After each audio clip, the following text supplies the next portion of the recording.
Great question. Odeka, I saw your comment on one of our recent videos. I appreciate that. I appreciate you being here.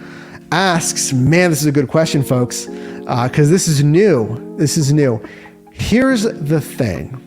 I want to be real with you. 130 people in here, or if you're watching this on a separate video, that's my goal is to try and vet different side hustles. It's right there. It's helping you make money in different side hustles. Eventually, I've said this before, the roadmap here on the channel is to look at investment properties.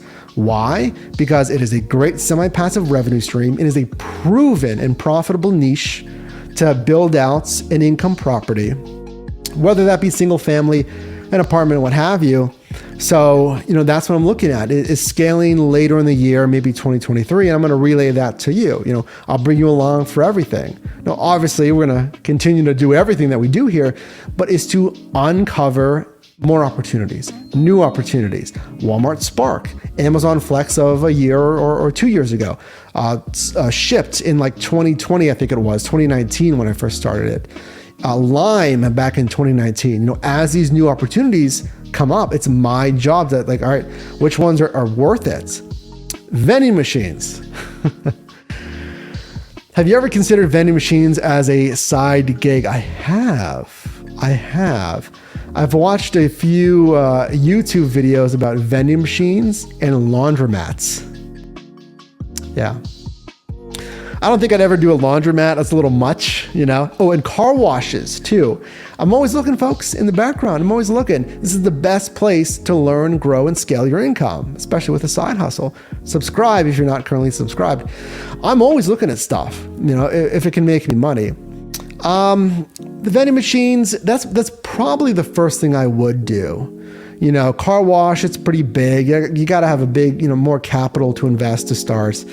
A laundromat, there's more working parts. Again, you need to have a good amount of capital to start. A vending machine, I just have to contract out a location, source some products, and I'm off to the races.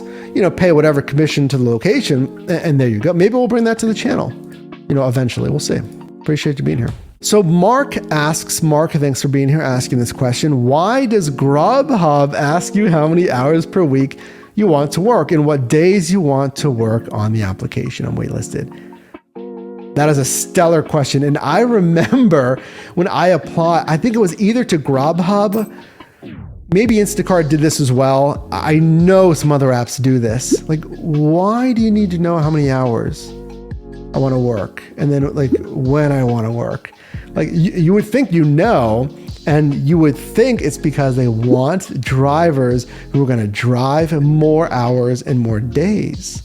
You would kind of think. But then I'm thinking why does it matter? We're independent contractors, so I can tell you whatever I want, but I'm under no obligation to drive those many hours or days. Isn't that fascinating? So to answer your question here, again, obviously we're unsure, but my honest guess is they are looking for drivers who will drive more.